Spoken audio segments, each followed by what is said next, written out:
Good afternoon and welcome to the Schaefer Center. We're coming to you live from Waxahachie, Texas, home of the SAGU Lady Lions, and they are playing host today to Central Christian College out of Kansas. We call them the Tigers.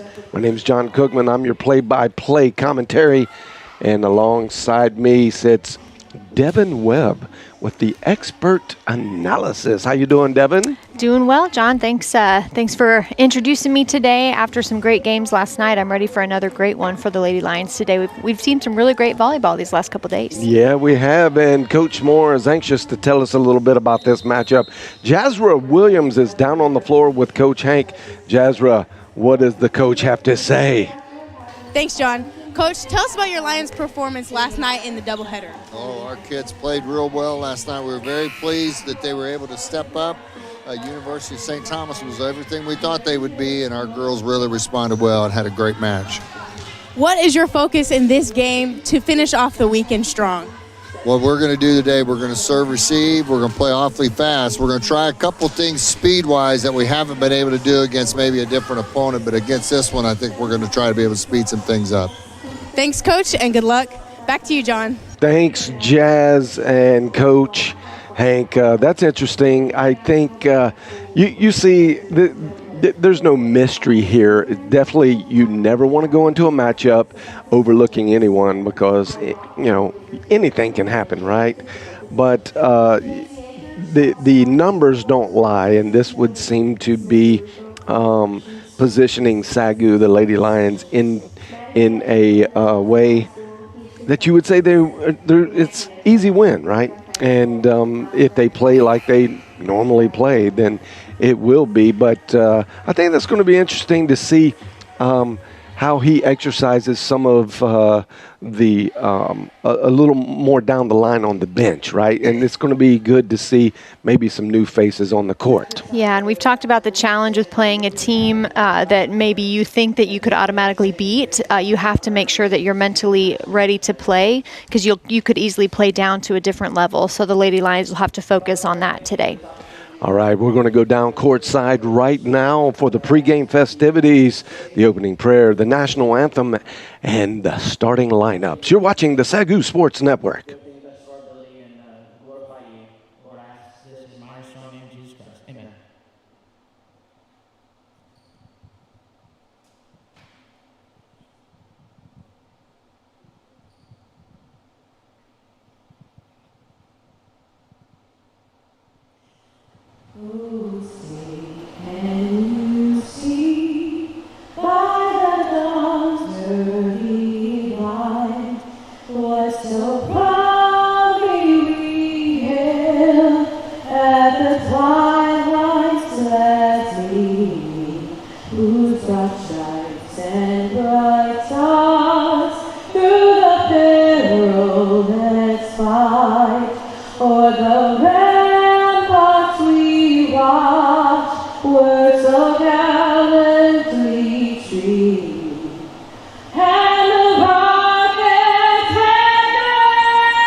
For Central Christian College.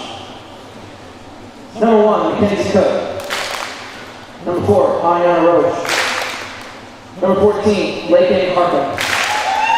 Number 15, Ayana Owens. Number 17, Michaela Cornelius. Number 19, Maria Hernandez. And then libero number 20, Destiny Espinoza. And now your starting lineups for the SAGU Lady Lions. Number 3, Ryan Bertrand. Number 4, Alexa Madison Taylor. Number 5, Ava Myers. Number 6, Abby Wells. Number 11, Emma Tompkins. Number 18, Denise Akers. And now we're on number 10, Petra Wood.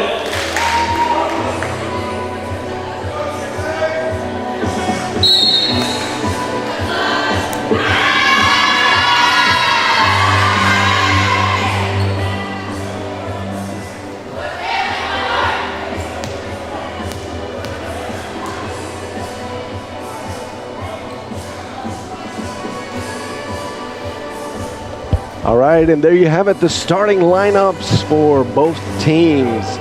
Central Christian College of Kansas came in all the way from the lower part of Kansas, right next to Oklahoma. And so long drive, but not today. They actually played just down the street at Texas Wesleyan last night and lost in a 3-0 sweep against the number 1 team, arguably one of the top teams in the nation in Texas Wesleyan. And they stay the night and come the short trip, 20 miles or so, over to SAGU. But what are some of the notable differences that you see on the court, Devin? I think right off the bat, if you take a look at each sideline, you can tell a definite difference in how many people are on the roster for each of these teams. So Central Christian, you've only got 8 people on their roster, as opposed to the Lady Lions. You see they've got a very extensive bench on their side. A true testament to the focus that Coach Moore places on recruiting and how he looks several years down the road to make sure that he's building a strong team always. That's always on his mind, looking into the future. And there are many reasons why Central Christian could have a smaller team. Of course, we don't know those details, but it'll be interesting to watch as we go through today's match how that will affect them, as they're not going to have a way to trade in and out players if anybody is struggling. So that's a definite plus of having more people on the sideline when you've got teams that are struggling. And they do show 14 players on the official roster, but only traveling with 8. And in a 6v6 kind of matchup, 8 is going to put you on the struggle bus for sure. And that's going to be another point for the Tigers of Central Christian, leading the Lady Lions 2-1 early on.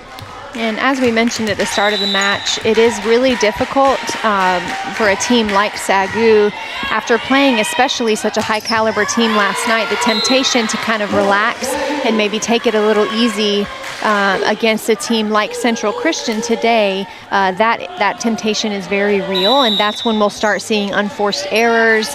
I don't want to say laziness, that's too intense of a word, but maybe just getting a little bit more relaxed. Yep. So it's going to take a lot more mental focus in a match like today for the Lady Lions. Yeah, it's interesting how that works in competitive sports, especially at the college level. You have to get even more focused or use more mental effort to focus in on teams that you would suspect that would be easier to play.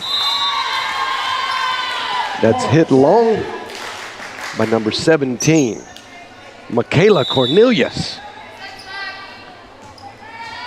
And keeping that energy high is also difficult for both sides of the court.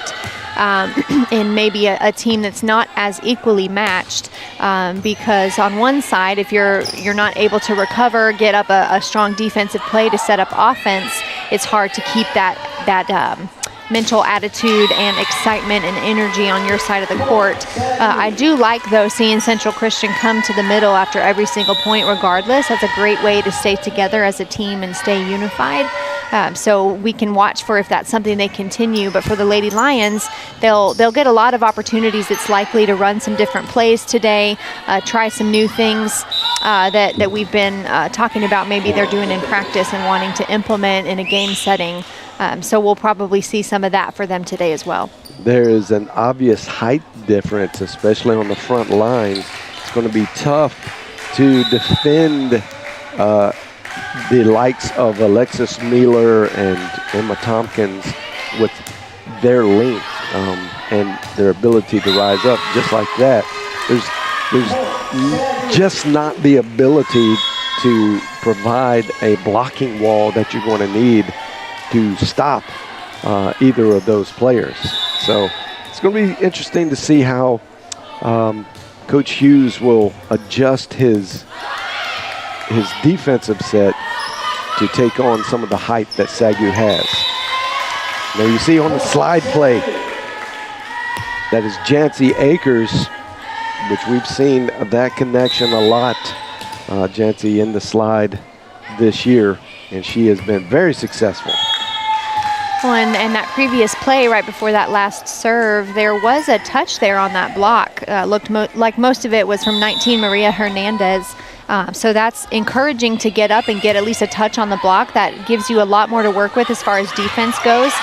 Great defense there by Faith Mariquin for the Lady Lions. But the more you can get touches on the ball, the more likely it is you can set up some offense. And that's a good effort by number 4, Ariana Roach. Just kind of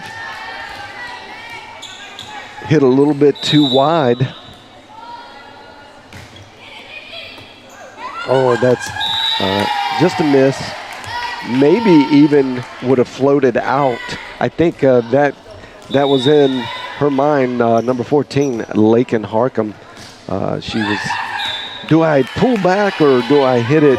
Because like you say, the rule of thumb is if you're on the back row and you've got to reach up over your head, it's likely to go out of bounds.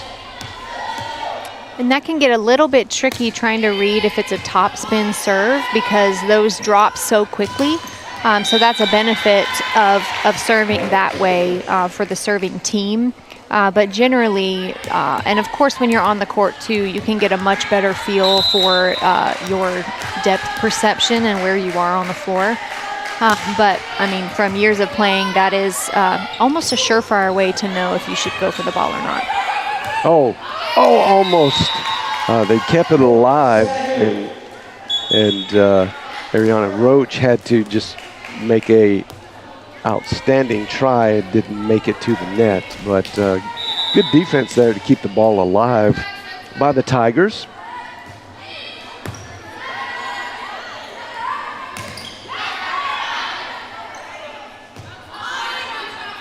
Mealer with a big hit. Roach unable to handle that.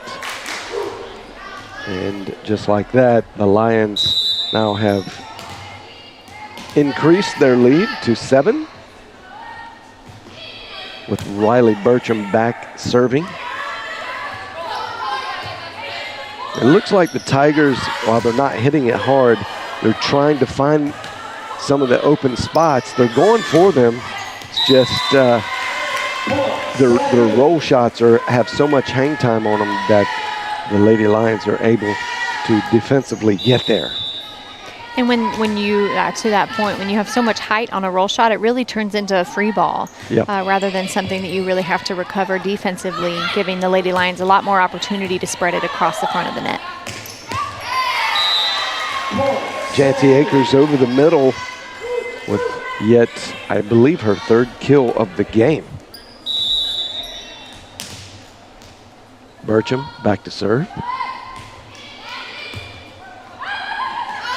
And that's shanked off by Mackenzie Cook. 10-point deficit for the Tigers. Comes Bertram again.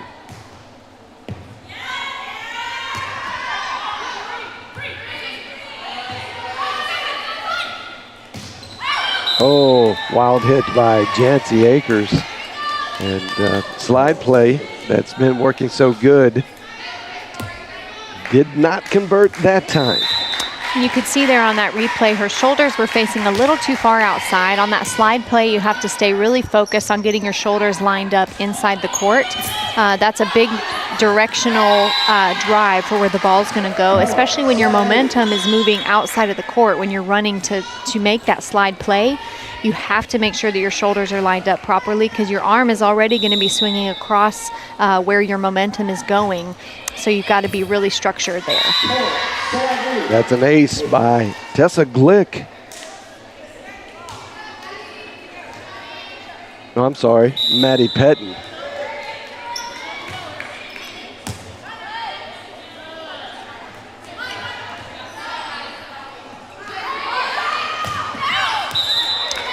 That is going to be too long for Abel Myers. That's a great example there of Burcham taking that first ball defensively and Pettin automatically stepping in. The Lady Lions have very clearly rehearsed that, and they know exactly who's going to take that ball. Beautifully executed. Pettin didn't hesitate at all, stepped in with a beautiful set.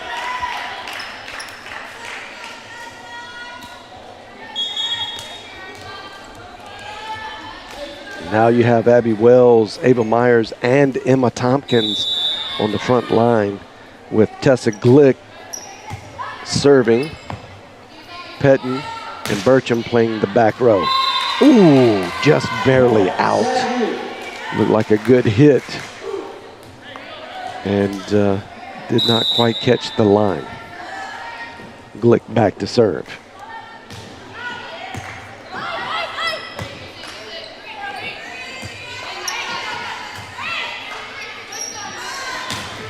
Big hit by Abby Wells.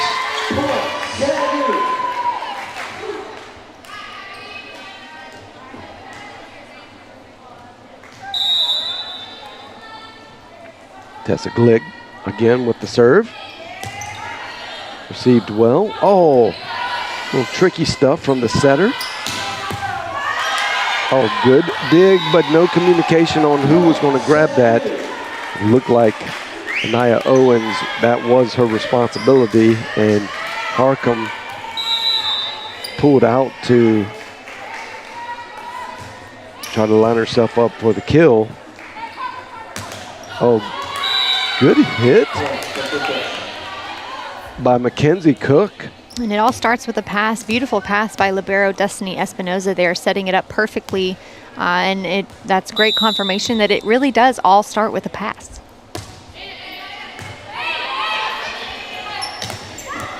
Emma Tompkins gets on the stat sheet with a successful slide, a short slide attempt over the middle. I don't even know. I guess technically that she was in a slide type of play set, but they ran that very shallow over the middle. Seeing Coach Moore go more to the middle for his kills maybe than ever before. Interesting new perspective in offense in his playbook. Well, mistimed, yeah.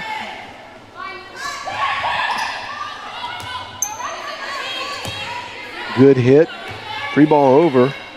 Tigers keeping it alive. And barely tipped by Owens.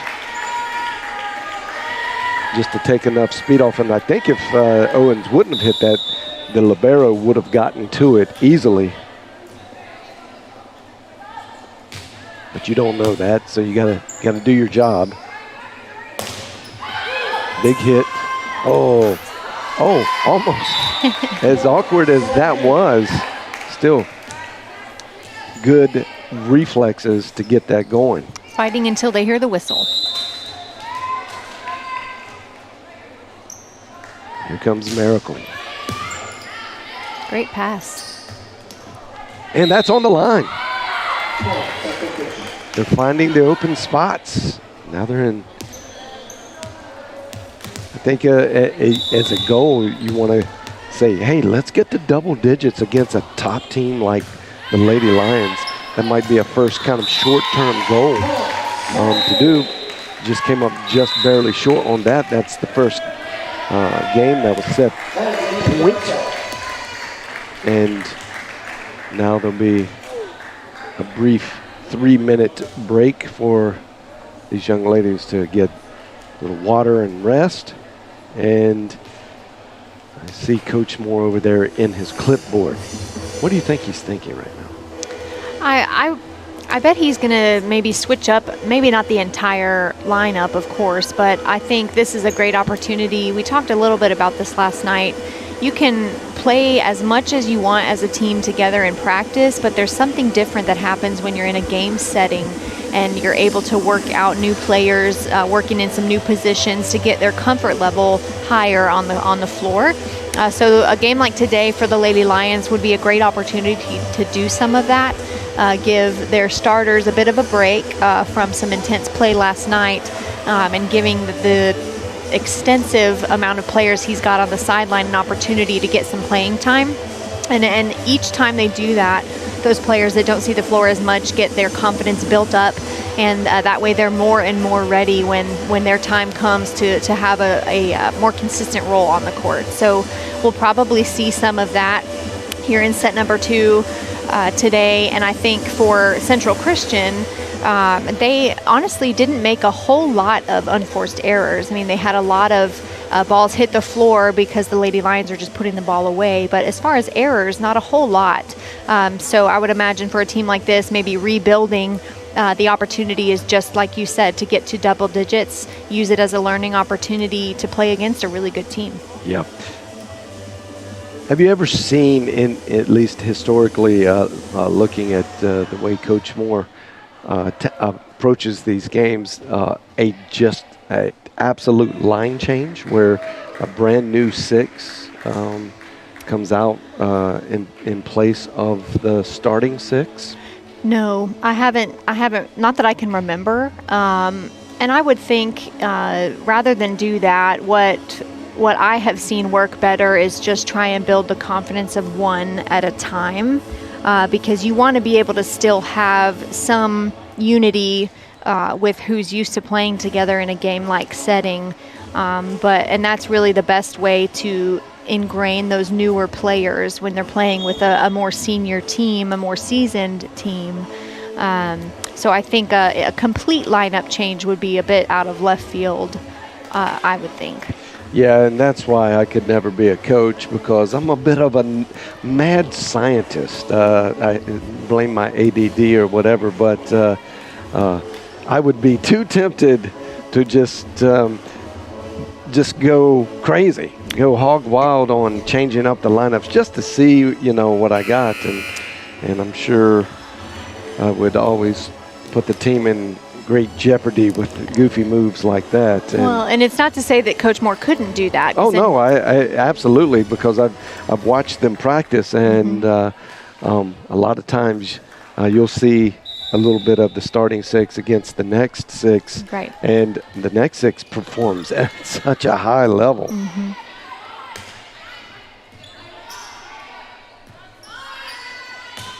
Abel Myers finds a seam and just destroys the ball with no challenge.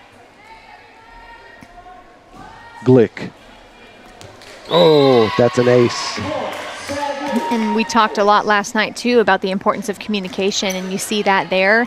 No verbal communication and body language, too. Both of those players just standing up, looking at the next of who's going to get that seam.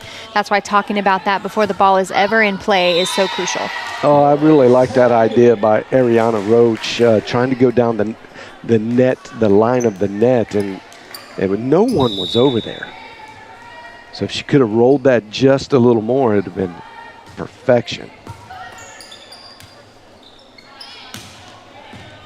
Roach, it's a good and hard. And there goes Ava Myers again, seeing the seam. She's seeing the court so well right now. We've noticed just in the last couple of weeks where she is coming around and getting into prime volleyball form.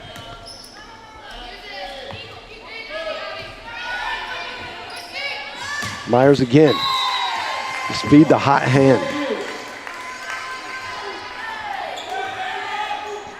And she's shown 2 great placements on the floor. Right there, straight cross court through the block. The other shot a little more down the line, but both just with such speed, unable to be defended at all. quick set by Burcham to Emma Tompkins. And we've seen that height placement between Burcham and Tompkins a lot lately, and it has just been golden.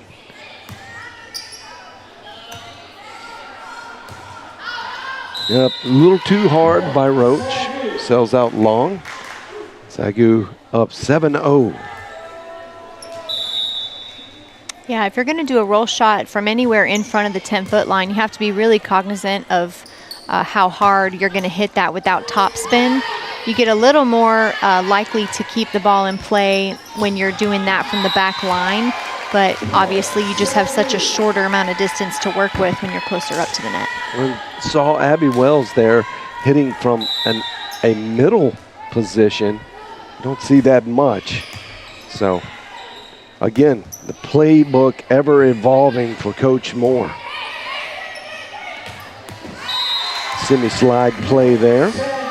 Again, Burcham and Tompkins.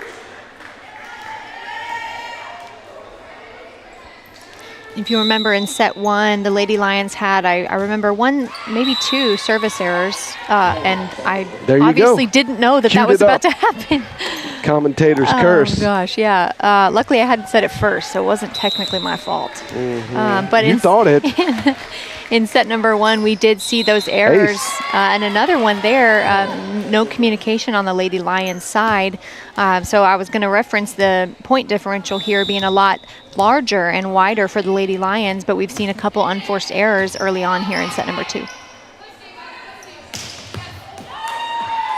And that's a big hit by Abby Wells. That just reflects off of the defender into the stands.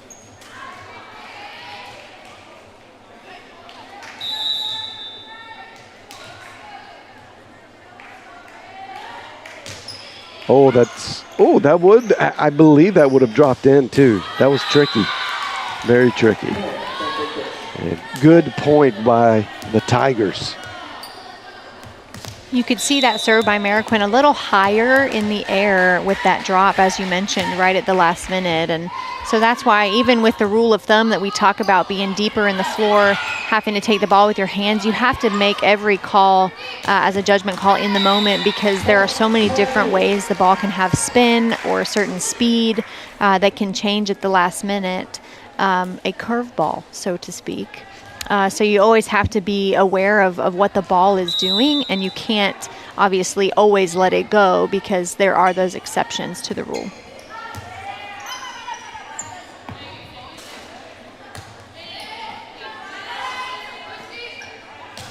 From beyond the 10-foot line, Ava Myers.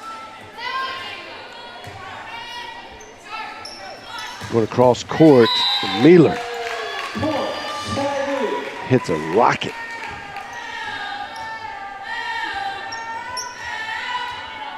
Ava Myers back to serve.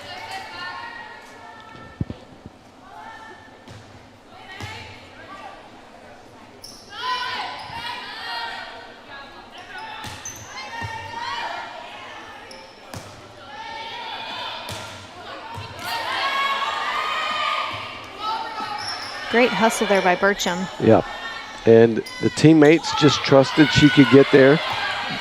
That sometimes you will see in less experienced teams a collision happening because there are multiple people trying to go after it, and that was a dangerous position. You just saw Tompkins and Mealer say, okay, we're going to let you get that, Riley, and she got to it, and they were able to get it over. Takes a lot of trust and a good team.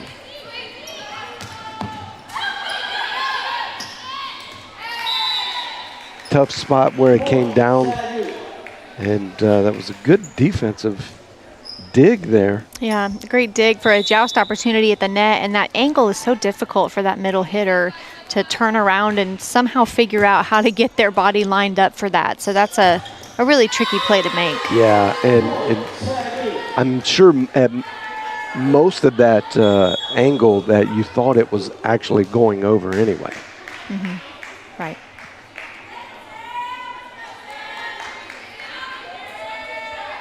Samantha Rico checks in for the Lady Lions. She's going to serve.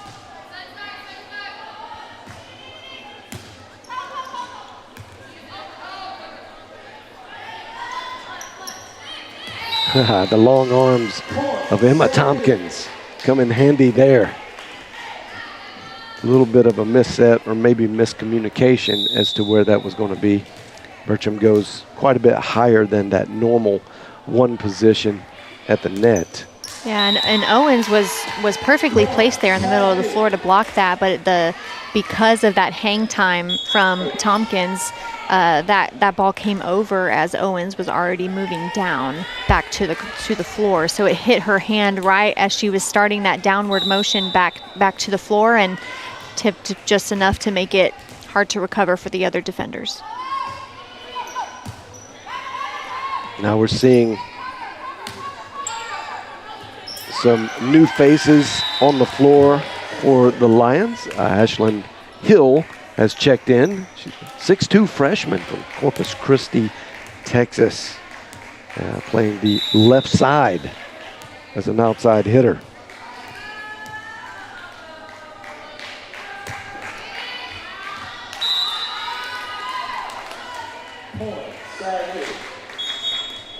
And Tompkins checks out. And not a new face to the rotation, but Kaya Bach checks in to serve. And Lily Hanna up front. Rico keeps it alive. Bach from beyond the 10-foot line. Bach again. Big hit by Ashlyn Hill. And she gets on the stat sheet with a successful kill. Nice hit. Kaya Bach delivers the serve. One to the side. Good effort by Bach to dig that up. And the chicken wing by Bertram, unsuccessful.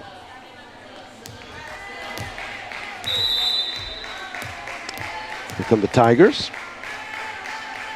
And you'll notice with the new faces that we're seeing on the Lady Lions side, Bertram is still that consistent face, and that just goes to show how much the setter not controls, but really helps manage what's going on the court. You want her to be there, that consistent presence, to give direction to the players that may not be as comfortable on the floor as they're trying out this new rotation. But Bertram is obviously, without question, comfortable to give that direction and be that leader on the floor. So she's still in there for the Lady Lions. Yeah, absolutely. The quarterback of the team, exactly. the floor general, that is one component to the engine that is an absolute necessity. Oh, great hit over the middle by Ania Owens.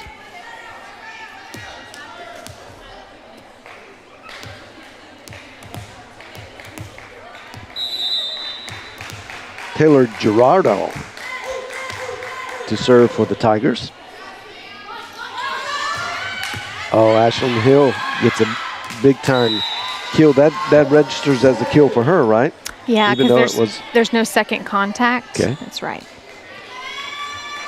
So she gets 2 kills in her time on the floor. Pettin serves. And that was just a hair too long.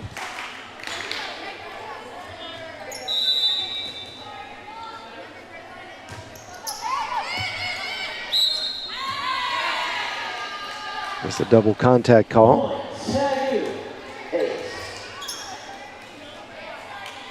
And that's even though that was hit twice, that registers as an ace? No. Well, they call it an ace, so maybe it was wrong from the floor announcer. Yeah, a good general rule of thumb, if there's any second contact, it wouldn't be considered an ace. That goes down in the books as an error for the setter. Got it.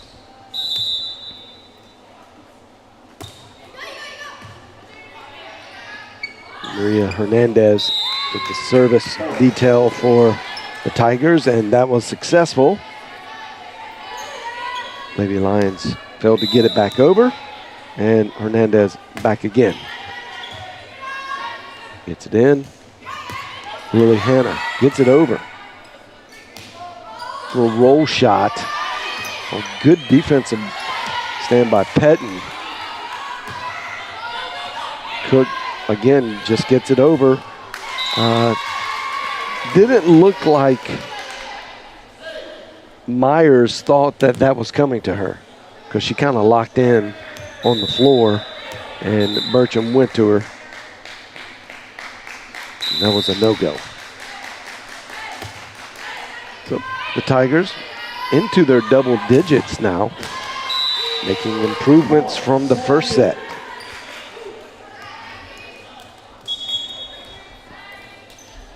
And that's going to be a kill for Abby Wells.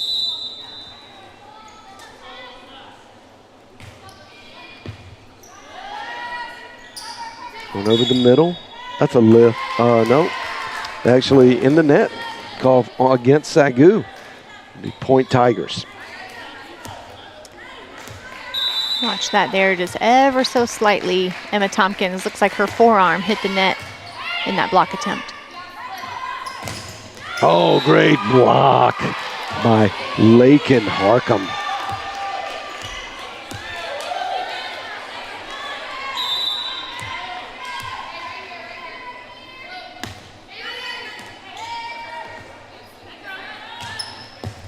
Myers, from about 9 feet, gets the kill. And that is going to be the set. Set number 2 goes in the books for the Lions. And this keeps rolling the way it is. Could be a 3-set sweep. There you go. You see today's action around the Sooner Athletic Conference. Oklahoma City playing up in the north, in the Iowa area, I should say. And Grandview, who we were talking about last night, still after 11 losses in the top 25. This would be a good opportunity for Oklahoma City to prove why they should be getting some votes, but they're down 1-0. We'll see how that plays out. Wayland Baptist traveled to Oklahoma City to play MACU today, and they are now up 1-0. Okay, and I'm getting word that we're going to go down to the floor with Jazz Williams. She's with assistant coach Nick Moore. Jazz, what does Coach Moore have to say? Coach, your Lions are dominating this game, as well as your front line especially. Emma Tompkins hitting over 800, as well as Abby Wells hitting over 700. What does that do for you as a coach, and how do their contributions to this team overall just help? Yeah, they look really good today. We're in rhythm. It really helps when we're in rhythm. We know where the ball's going to go. They're communicating well on the front row. Riley's doing a good job as well, calling different patterns and stuff, which is helping them with no block at times. With that being said, will we see any new rotations coming into this next match? Probably not. All right, sounds good. Thanks, Coach. Back to you, John. Thanks, Jazz. And assistant coach Nick Moore, making no bones about it, they're going to stick with their bread and butter. And maybe as we see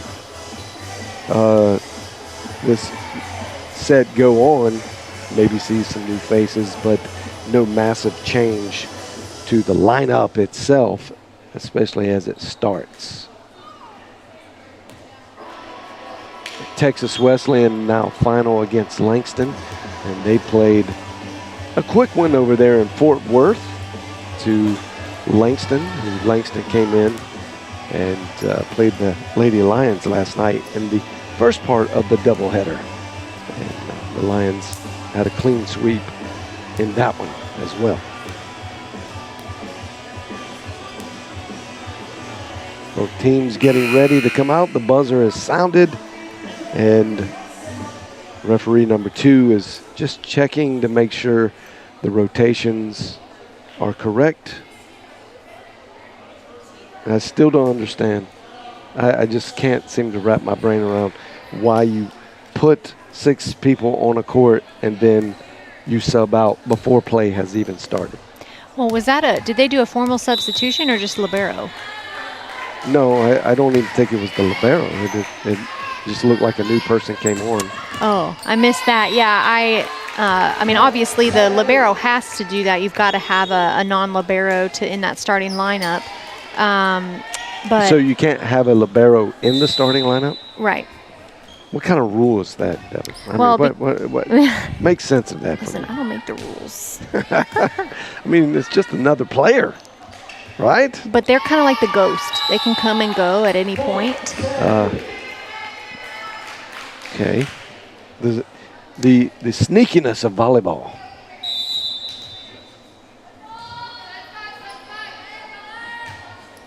There's Mariquin to serve.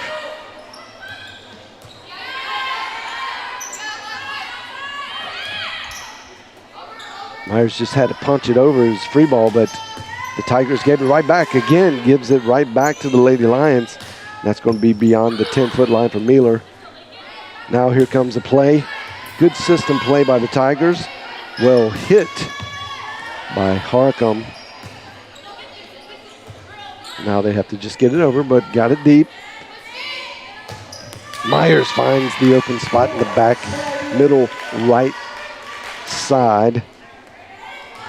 Good recognition of the floor. And she just, we've said it before, but she's seeing the floor so well and able to execute flawlessly. Hitting over 800 now.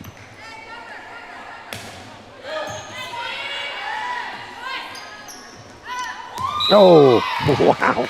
Squeezed that one in. I'm over here fact-checking myself on these libero rules because they are so tricky. So why make it tricky? Let's just say volleyball. Why not make it easy? I mean, is this just kind of a mind game they want to play, or I don't understand why we got to make it complicated. I'm just a simple guy, a simple mind. Make it easy for me. But then volleyball would be so much less fun. I don't know. Because you always learn something new. Well, it's just fun to watch. Harcum gets it over. Mariquin with the defense. Back to Myers. Oh, that was excellent effort by the Tigers to get touches on all 3 of those. And just couldn't quite get it back into the field of play. Well, and to make things even more complicated, I remember in my days of club volleyball in high school, you could have 2 liberos, which makes it even more complicated and confusing. Okay, that's just crossing the line of anything sensible. Too much. It's another point for SAGU. Mariquin back to serve again. Oh, that felt like it was going to be long and just dropped off the table for the ace. Landed right on the back line. You can see right there.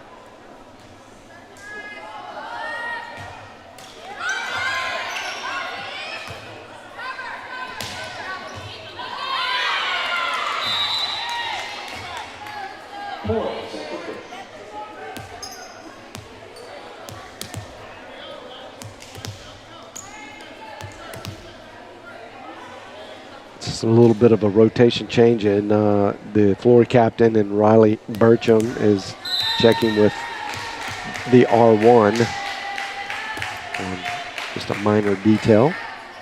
It's cleared up, and we're back to play. And that's another kill for Alexis Mueller, who's got to be hitting a really high percentage as well.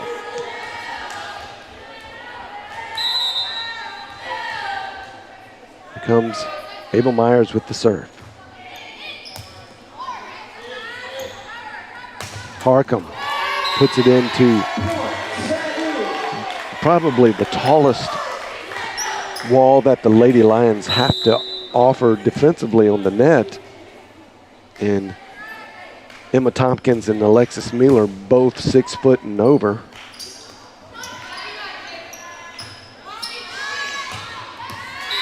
Mueller again. Great swing, finding all those open spots. Pretty high velocity from her all day today, but she's just utilizing those holes in the block, and the height difference that you talked about earlier gives her coupled with her vertical, the height that she's got and how high she can jump, gives her really open reign on the net.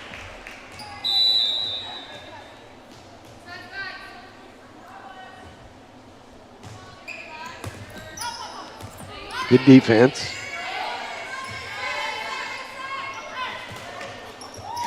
A little bit of a miss hit by Mueller.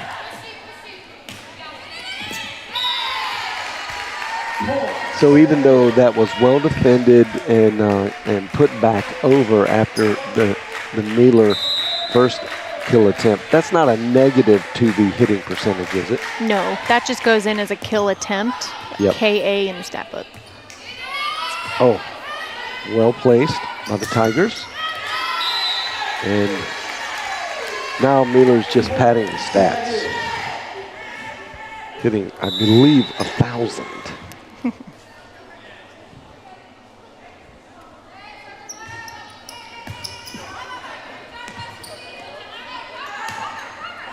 Tompkins with the block and the dig. You notice there Mueller had a little bit of hang time. She usually times it right where she's jumping up, making contact with the ball right away, but it's neat to see her hang there on a set that's a little bit higher than what she's accustomed to and still come through and play such an aggressive offensive hit. Samantha Rico with the serve. Good block. Tipped up. Oh no, a collision. Still hugging it out. Yeah, somehow the Lady Lions make it work.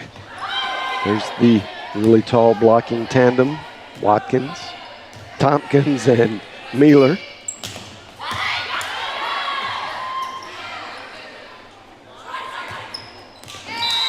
That's going to be just on the line by Emma Tompkins.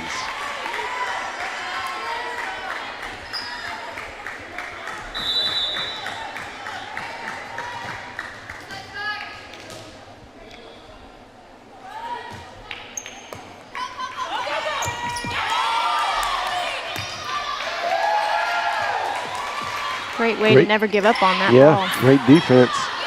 Tigers just keeping it alive.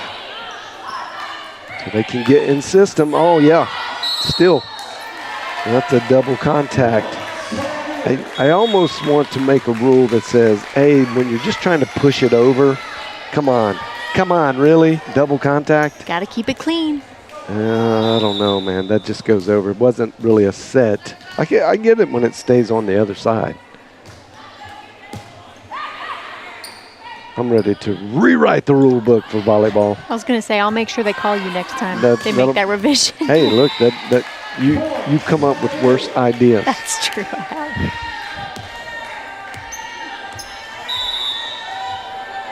Something that's interesting, seeing the score here, 18-1, yet Central Christian hasn't utilized a timeout yet.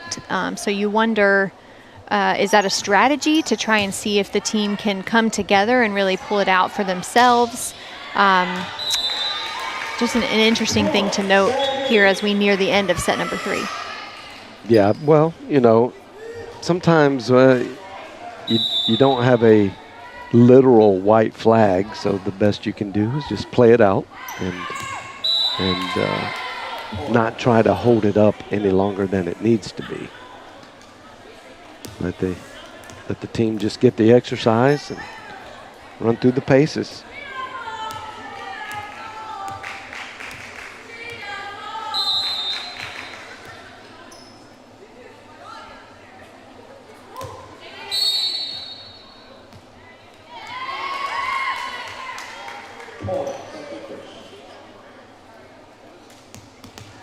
That's something we don't see at all, an out of rotation call for the Lady Lions. Huh. Looked like Rico. Yeah, I couldn't pick up the hand sign there, but definitely an unforced error outside of play. Rico and Glick were just on the wrong side of each other.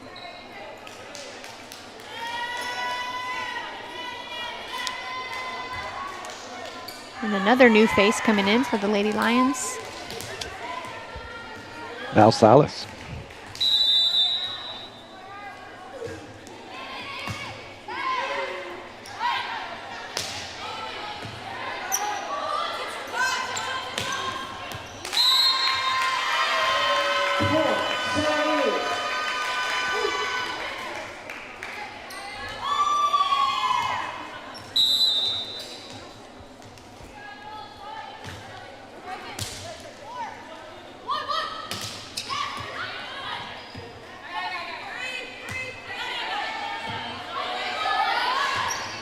Nice set to Jancy Akers, and she completes the kill over the middle.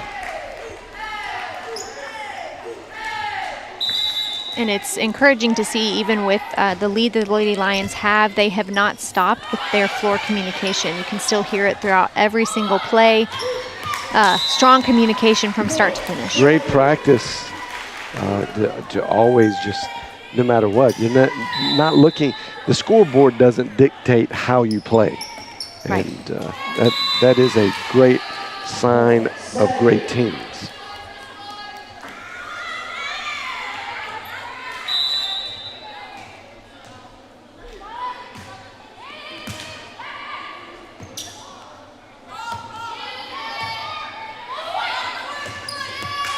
And there's Jancy Akers again over the middle, making it look easy. And that was the 25th point of the set.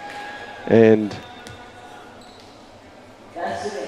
both teams will hug it out virtually at the middle with a end of game prayer by Coach Hank Moore. And that was the clean sweep we had anticipated.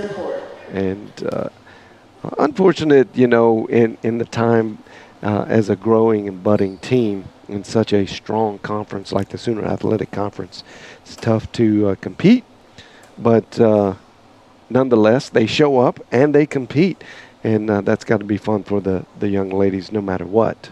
There'll be some bonding experience on the way home in the bus, I'm sure. That's right. But good to see collegiate competition in action on a Saturday afternoon.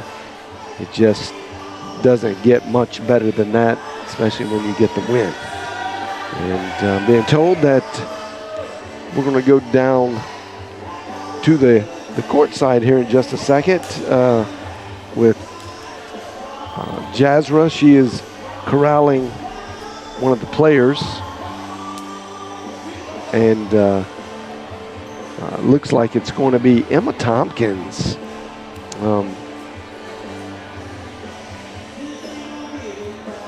We're just getting it cleared up.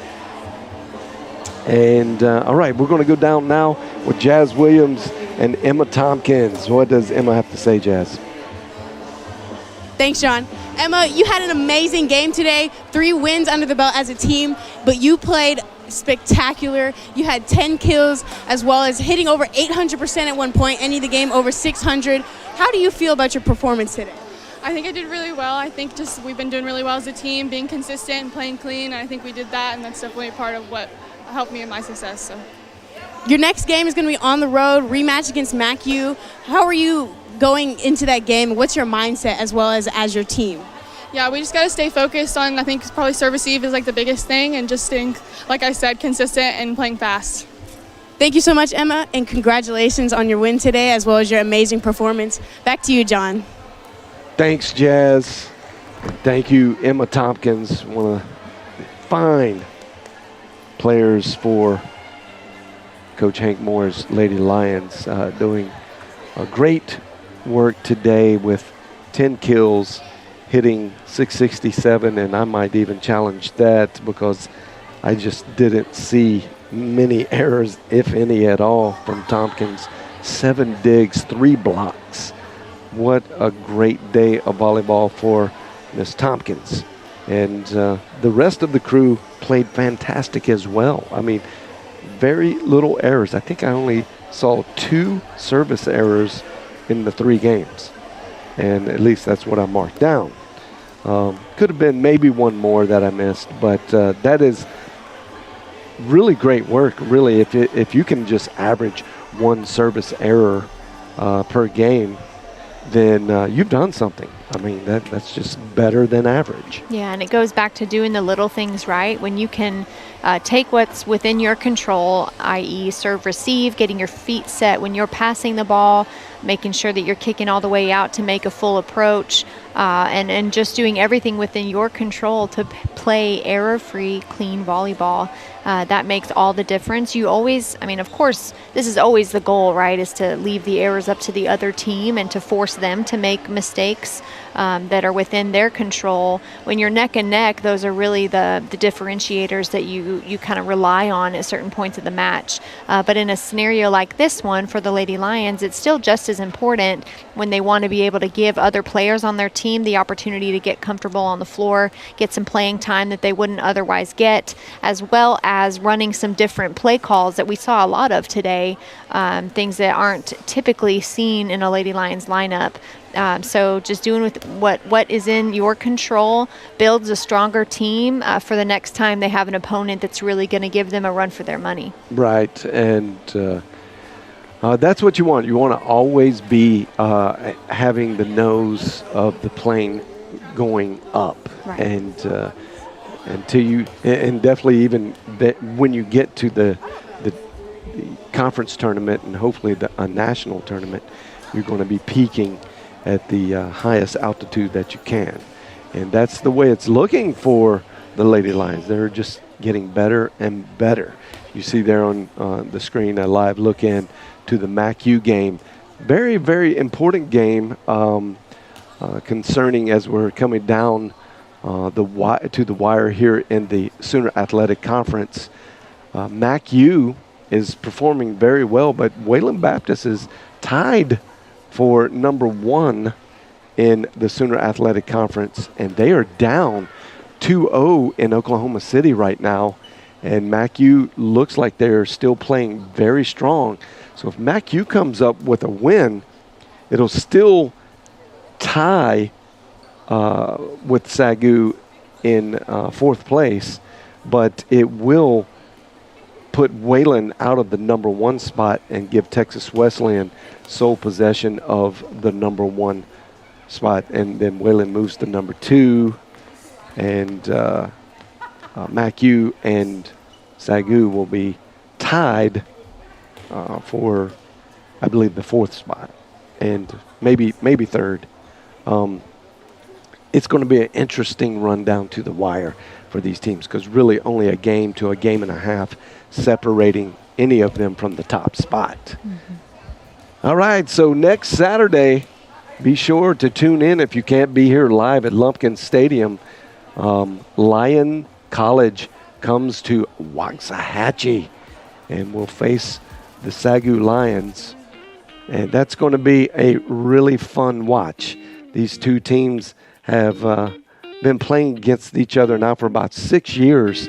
And Lyon, a relatively new program to the football scene at least. And they're just getting better and better. But so is SAGU. And SAGU's they're on the track to do something very special this year as a football squad. And you're not going to want to miss that next broadcast of SAGU football. Well, Devin, it's been real. It's been fun always to sit beside you calling a volleyball game on a Saturday. And we really, really appreciate your service and give back as an alumni to the SAGU volleyball program. And I know Coach Moore really appreciates it as well. It's so fun, and it would be boring without you, but definitely less educational because I would, as you know, I want to rewrite the rule book. Come on. Well, and you're not going to let me do that. I appreciate the kind words. My body definitely won't let me play like I used to on the floor, so this is a good way for me to get involved and give back to the sport that has done so much for me over the years. So thanks for letting me be here. Yeah, and it's our pleasure to have you. So that's going to wrap it up for today's broadcast. We want to thank you so much for watching and commenting. And if you ever have a suggestion for us, please leave it in the comments or the chat box and communicate with us. But until next time, this is John Cookman, your play-by-play commentator, alongside the expert analysis of Devin Webb. We bid you a great day. May God richly bless you and the rest of your weekend. You've been watching the SAGU Sports Network.